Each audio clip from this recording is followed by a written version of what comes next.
জলপাইগুড়ি শহরের লাইফলাইন করলা নদী একাধিক সমস্যায় জর্জরিত। সমস্যা সমাধানে এবার সদর মহকুমা শাসকের সাথে দেখা করে একাধিক প্রস্তাব দেওয়া হলো জলপাইগুড়ির প্রকৃতিপ্রেমী সংগঠনের তরফে। সোমবার সংগঠনের সদস্যরা জলপাইগুড়ি সদর মহকুমা শাসক তমজিৎ চক্রবর্তীর সাথে দেখা করেন।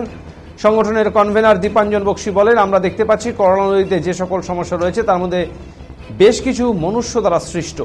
বর্তমানে নদীর গতিপথ প্রায় স্তব্ধ, কচুরিপানায় ভরে গিয়েছে। সমস্যা শুধু কচুরিপানাতে নয়, নদীর উপর একাধিক সেতু রয়েছে এবং তার নিচে জমেছে আবর্জনা। গভীরতা কমে যাচ্ছে নদীর, স্বাভাবিকভাবেই গতি হারাচ্ছে করলা নদী। মাঝে মধ্যেই অতিরিক্ত তিস্তা নদীর জল ছেড়ে করলা নদীর আবর্জনা দূষণমুক্ত করতে পদক্ষেপ গ্রহণ করা যেতে পারে। এসডিও সাহেবকে আমরা আমাদের মতো বেশ কিছু প্রস্তাব দিয়েছি। বৈজ্ঞানিক পদ্ধতিতে পদক্ষেপ গ্রহণ করা গেলে করলাকে রক্ষা করা সম্ভব বলে তিনি জানান।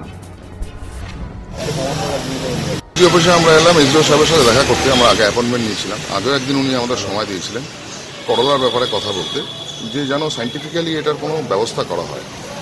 যা পরিস্থিতি আমরা সবাই দেখতে পাচ্ছি, তো আমরা কিছু ওনাকে আমাদের ওপিনিয়ন শেয়ার করলাম, যেগুলো প্র্যাকটিক্যালি আমরা এই কয়েক বছর ধরে দেখেছি যে ইনিশিয়েটিভগুলো নিলে হয়তো খুব কম এফোর্টে নদীটাকে রক্ষা করা যাবে। আমরা প্রথম থেকে আমাদের সেটা উদ্দেশ্য ছিল। তো সেগুলো নিয়ে আমরা প্রায় আধা ঘন্টা ওনার সাথে ডিসকাস করলাম। উনি আমাদেরকে অনেক সময় দিলেন, মনোযোগ দিয়ে সব কথা শুনলেন, সমস্ত অভিযোগগুলো যেগুলো দেখলেন এবং তার ওয়ে আউট নিয়ে আমরা আলোচনা করলাম।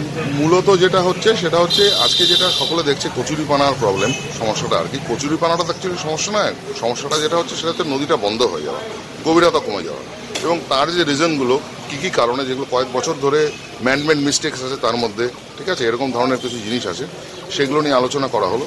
তো সংশ্লিষ্ট ডিপার্টমেন্টকেও এগুলো জানানো হবে। বাকি আমরা এখন আপাতত চিঠির মাধ্যমে জানালাম আর কিছু ফটোর মাধ্যমে।